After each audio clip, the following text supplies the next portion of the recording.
Welcome to Think Big with Dan and Qasim. Join hosts Dan Melnick and Qasim Masood as they explore big ideas, limitless possibilities, and engage with visionaries, entrepreneurs, and thought leaders who dare to dream big, get inspired, motivated, and find practical tips for personal growth. Think big, dream bigger, and ignite your potential.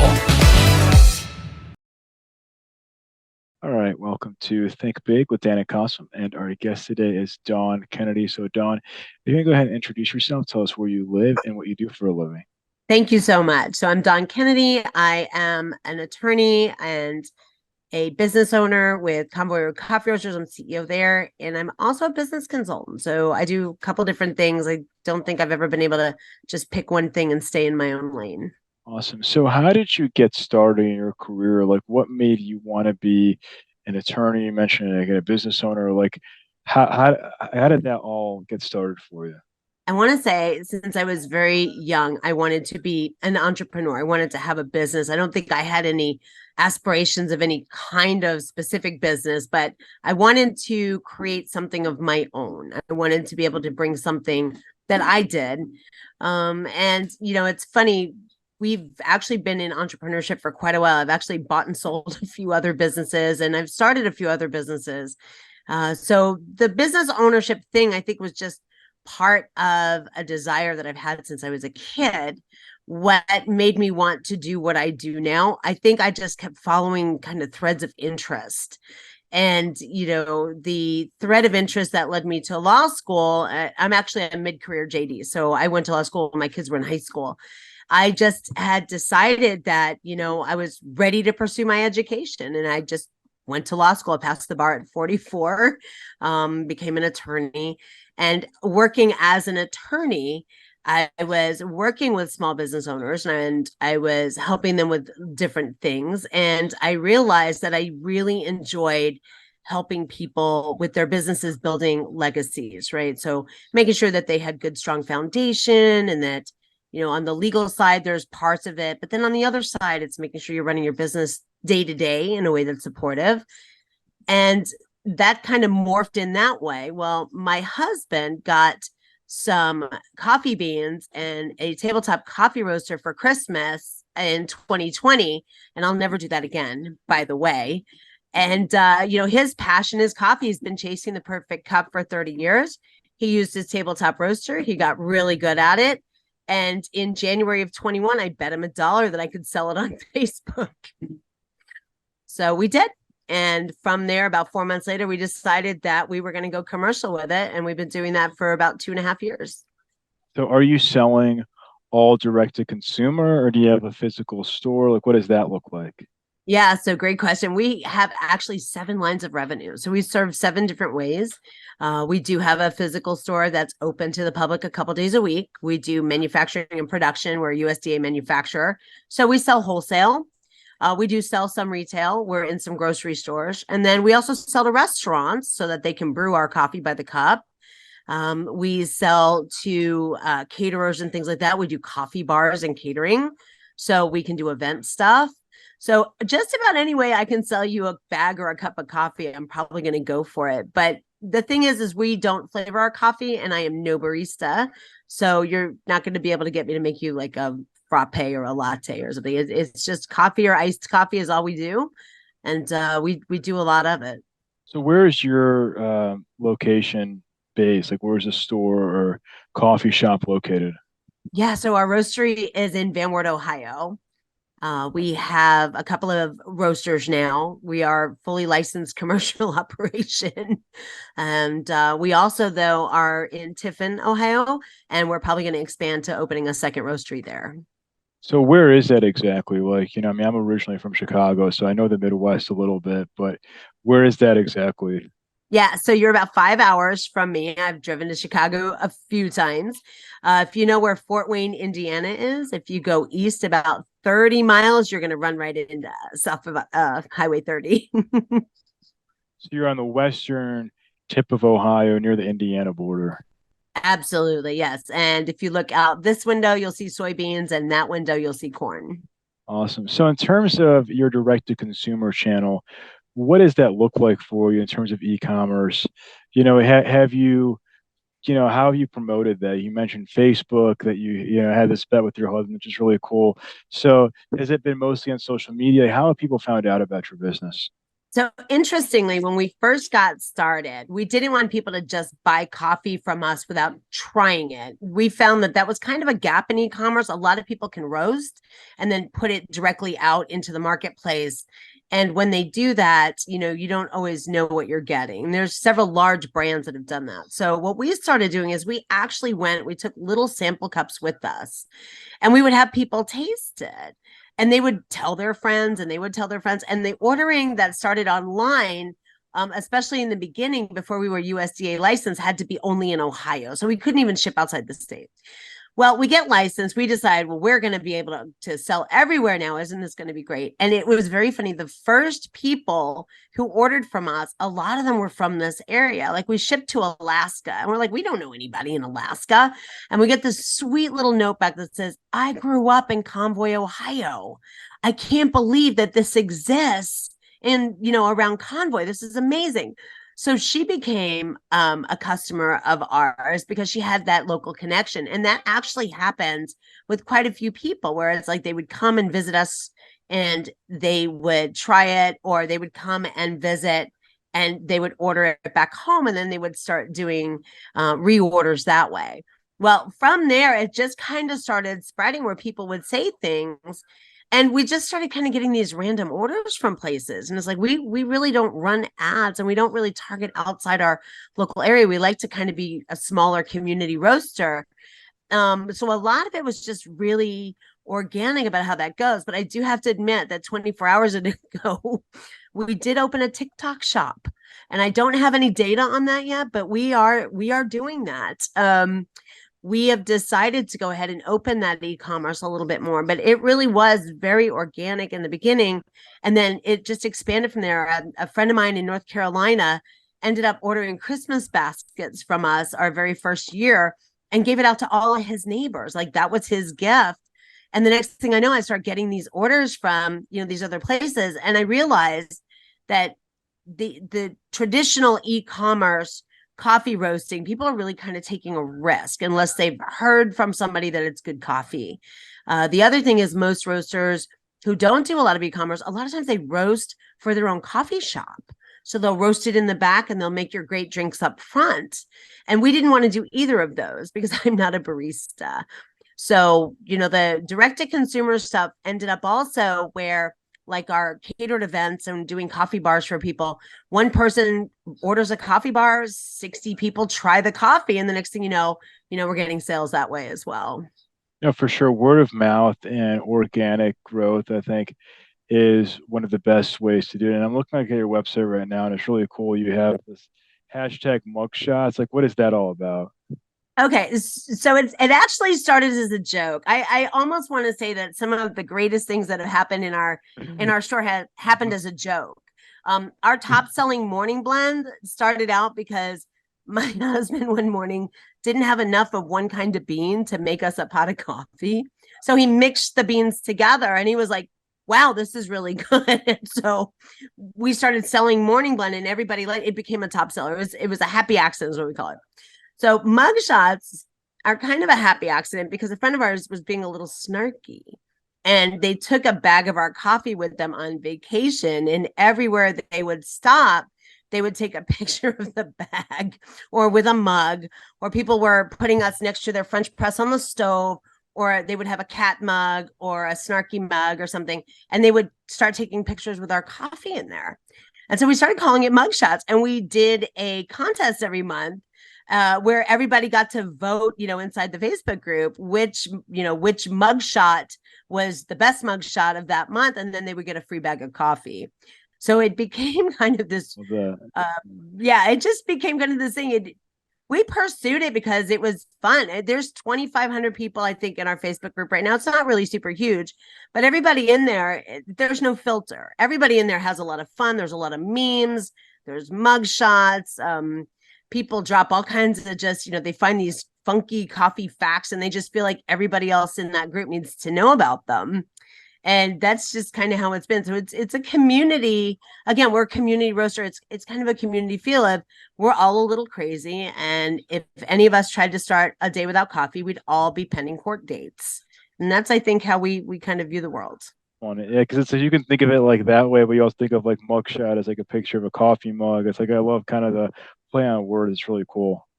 Thank you. Yeah, that was again another one of those just happy accidents, and we ran with it because our friend was having so much fun with it. So we had another incident. I'm going to call it an incident. We took a vacation for the first time this year in a couple of years since we started the company. We were gone for a week, but of course, we have amazing team that can run without us. And of course, we're a USDA licensed coffee roastery, and people were photoshopping their dogs and their cats, and they photoshopped a dog on the grinding table, and they were doing all of this kind of like, hey, the owners aren't here, and they had pictures of animals in the roastery. They had pictures of things all over. It was just very funny because they thought they would take a little bit of creative license, since we weren't there to stop them, and it ended up being some of our most popular content. Makes sense. No, yeah, it's always important to be creative, especially when it comes to this kind of organic group of folks. So obviously now there's a big trend in the technology space of AI. So you mentioned you just got on TikTok. TikTok is also kind of a more recent trend. It's where lots of people are hanging out. So what is the use case of AI when it comes to your business? And if you don't have one yet, like where do you see it, helping your business in the future? Okay, that's a really great question. So I told you I'm also an attorney. I don't know on the coffee side. We haven't even really started with the AI. But my law partner actually texted me today. This is so relevant. He sent me a text just on my phone, and he says, I have to send this to you. I said, well, what is it? He said, well, I opened Chat GPT and I asked it to create me a story. I said, a story about what? He said, when dogs were in charge. I said, in charge of what? He says, no, let me just send you the story. So he gave this thing just a couple of prompts, and within 5 seconds, he said it came back and it gave him this incredible story. And you start reading this thing, it was the dog's best day, and it started saying things like these A-list dog celebrities and their well-groomed humans attended the red carpet event. It was actually pretty clever. And he says, I wonder about this to help us writing articles or helping us source material. There is a famous case, though, of lawyers using Chat GPT to write a brief to the court where Chat GPT actually made up all the cases. And those lawyers got sanctioned because they didn't check. So you still have to do your due diligence. But I do see that Chat GPT is going to be very relevant for things that are trending, articles. I would say in marketing, one of the ways that they would tell you to do content marketing would be to use the Answer the Public search engine, where you can type in Answer the Public and type in a topic, and it'll tell you what people are searching for on the internet. So you can answer those questions and have relevant content. I could see this being one of those things where it's like, what are the top 3 things people ask about X? And then we would be able to get kind of the topics that would be most relevant for whatever it is we need to do now. Have you thought about, for example, like a high level chatbot? For example, if somebody is reaching you at 3 in the morning and they want to learn more about your business, they can talk with an AI tool and they can guide them, from essentially from the very beginning to the end, checking out, upselling them, helping, guide the customer journey on your website. I could definitely see that. I could see that being actually very useful and hopefully quite creative. I'm assuming that we would be able to kind of give it its left and right boundaries, so to speak, because our brand voice is pretty lighthearted and fun. Our, like, for example, our return policy is it's food, don't return it. If you want a refund, let me know. It's that kind of thing. We wouldn't want to veer from that, because I think that it's important to have not only consistent brand voice, but that what they're reading on your website and what they would be hearing from an AI chatbot would be very similar. 100%. I think that's the cool thing with technology now and machine learning is you can really train the data to bring out the voice of your business. And I think 100% is really important because you don't want it to sound robotic. And I think many of the chatbots that we've seen in the past are very generic, but I always think of like these high level chatbots, they can add lots of value for different businesses. Yeah, absolutely. And I think one of the things about chatbots that I would want to be able to have you ever landed on a page and you're just trying to look for something and a chat box pops up and you can't scroll past it? And it just, Yeah, I would want it to be able to have some things like, hey, only pop up and say, can I help you if you do, this action or something like that. I'm sure that exists. I'm sure people can code those in, but those are some of the things I think about when I think about chat bots that I have seen them on occasion, pop up in places where I'm like, oh, I don't have a question. I'm just looking something up. So that would just be one thing I think industry wide. It's like we could give them some real good I guess guidance about when it's appropriate to approach a human. exactly. That makes sense. So, what would you say is the biggest challenge now when it comes to your business? There's been some pivoting, and I don't blame the economy. I don't blame anything like that, but there have been some pivots when we dive deep into our data about where our sales are coming from, what our ticket prices are, right, per ticket, right, what's our average lifetime value, those kinds of things. And we are noticing that people are spending differently. The cost of things have gone up across the board. I don't think anybody can argue that. And so maybe in the past, if somebody would have, bought 2 or 3 bags, maybe they'll get one and they'll consider it a treat because it's specialty coffee. So one of the things that we have done is by creating recipes and giving people multiple ways to use our product and telling them, the value of the product and things, we've actually been able to maintain and actually grow our sales. So I would say one of the biggest challenges right now is trying to match what's going on in the market with the big guys. And the big guys, I mean, Nestle, they own Coffee Mate. And there's this great 15 minutes or 15-second spot on YouTube where it says, you can get 20 coffees at home using Coffee Mate for the same price as a takeout. And I sat there and I saw that commercial. And I was like, when is the last time Nestle talked about value or affordability? I don't think ever. Nestle always talks about coffee's, best mate or coffee's favorite mate and about the experience of drinking coffee with Coffee Mate. So really, I think the challenge is looking across and understanding all the collaterals in your business and things and how they're talking to consumers, especially because they have a lot more ad dollars. They have a heck of a lot more reach than you would, and making sure that you're matching that and you are not, contradicting sort of where those things are going. But we do a lot of deep dive into our data, and we really do try to be supportive of what our customers need at the time. And we have found that by sharing recipes and giving people multiple reasons to use our coffee, we've been doing articles on things like what to do with your coffee grounds. There's an interesting one that's going to be coming out about making coffee logs for your fireplace. I'm not kidding. There is a British company that published this whole thing on making a coffee log for your fireplace with wax. I'm sold. I think that's fun. But I think that that's the challenge right now, is to make sure that you're matching what's going on and you're really reaching your customers where they are. 100%. I think one thing I've noticed, Americans will pay more for good products, especially coffee. Coffee is a very important thing. As you said, you wake up in the morning and you want to have something good. So I think it's important, as you said, talk about that value, have that great community that you're building. And that's very important too. But I think on top of that, you can even offer people to subscribe if they get a shipment every month or every few months. Say, hey, if you get the shipment, I'll give you a free 6-second video or a free video of me giving this recipe or whatever extra value that you can say, hey, this is a free promo. And I think we've seen that for lots of our clients. I think a very effective thing to do is that if people subscribe, not only are they saving, but they're getting some additional content from you. Yeah, absolutely. Absolutely. It's interesting. We did have quite a few more subscriptions last year, and it felt like people didn't want that auto pay anymore. So we have been looking at some other things, like instead of auto paying, you just subscribe to pick up in store.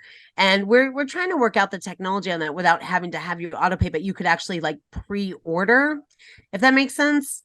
So we have found that was kind of a challenge in the beginning. Again, pivoting, responding, being open to what people are telling us for feedback. And, people are still buying their 2 bags a month or the origin of the month. We do one every 30 days and those things. But the way they're buying is just different. We've had to be really open to that. That makes sense. I mean, I've seen some tools to minimize churn where they go, hey, so if you don't want to subscribe, maybe what if we got it every 3 months or every 6 months? Some people might not need it every month, that their preferences change or whatever it is, and I think that's also getting like those options as well. So like, I would ask you, in terms of this business, what would you say is the one biggest piece of advice that you wish you knew before you started this company? Oh my gosh. Okay. What do I wish I knew? So this was our first products business. Like I said, I've bought and sold business. I've been part of business. I've started businesses. I had a consulting company. I had a publishing company with some friends, and I've been an attorney, right? All of those things we do product, like work product. We give reports. We do data analysis. I can give you spreadsheets, but that doesn't require me figuring out supply chain inventory. And we did this during the pandemic.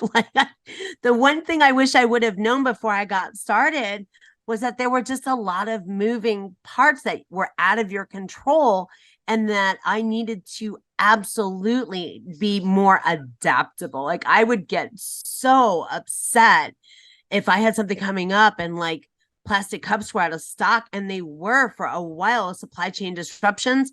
And I just remember we had this iced coffee thing that we were supposed to be doing, and we ended up having somebody drive 2.5 hours away. I was so upset. But the fact is, I didn't know what I didn't know. I didn't know to have a backup vendor. I didn't know. So one of the biggest things, if you're going to start a products business and you're going to have something that has inventory, take a breath, always have like that backup plan, have that way to get things that you need in stock. I think that was really one of the biggest learning curves. I would say that it probably took me close to a year to figure out like the ebb and the flow and the cycles and the delivery, and not to freak out if something's going to be delayed, just that was very hard. Now I've got supply chain down, I would say 85%. I don't think you could ever really quite get it to 100. But I remember the stress those first couple months, and it was very funny because we do have some other family members who have businesses and stuff, but nobody else had delved into products, and particularly consumable products that you have to replace often. If you're selling a t-shirt, you may only sell, one of that design to a person, one time or two times, whereas you could be selling bags of coffee to that same person, every other week. Took me a long time to get that sorted out. And I'm not embarrassed today to say it, but I did have a couple of meltdowns during this, because I was just like, I don't know where to get the answer for this. It took a lot of additional research and searching and trying to find the right mentors to walk me off the ledge. No, for sure. Because my background is in supply chain operations, and I Yeah. dealt with a lot with inventory, especially with COVID. It's like you can't. COVID was just a wacky time. It was a wacky time, very difficult to get product. Everybody dealt with that. So, if we're going to have this conversation again in 1 year from now, where do you expect things to go for your business? Ooh, great question. So within 1 year, we should have our second roastery open in Tiffin, Ohio. So we should be serving there. Hopefully we'll close the deal with a large franchised grocery chain. So instead of being in what I would consider grocery store, we'll be in maybe 8 or 10 of their 38 stores, although 38 would be the goal. We will be having that second location where we'll be able to attract people to come and again do tastings and experience coffee. We grow coffee also in Northwest Ohio in a greenhouse. Ridiculous. My husband's passion. And we would want people to have the ability to learn where coffee comes from, and to have some plants growing up there too. And that's the 1 year. And a couple of years after that, I would love to have little community roasteries with other coffee passionate people who want to have, the type of experience available where they live. And we would be happy to duplicate ourselves a few more times. For sure. And like I love that. I think it's Northwest Ohio is not a place where people think of coffee, but I love that you guys are doing that. And I think that's really amazing. I mean, it's something that for sure it's like you're showing that coffee can be grown anywhere. And I think it's really a beautiful thing.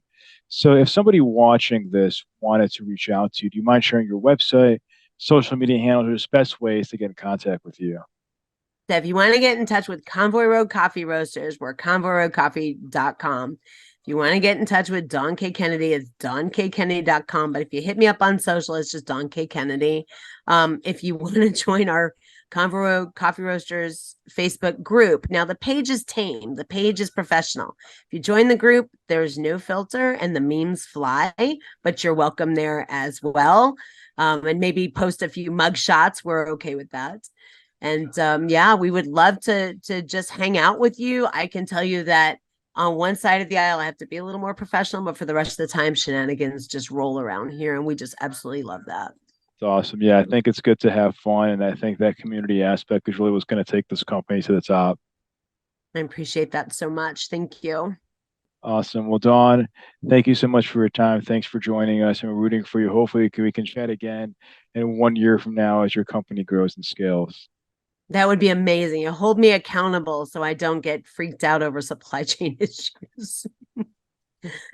Sounds great. Dan, thank you All so right. much. I appreciate Thanks. the opportunity. Thanks, Dawn. All right. Bye.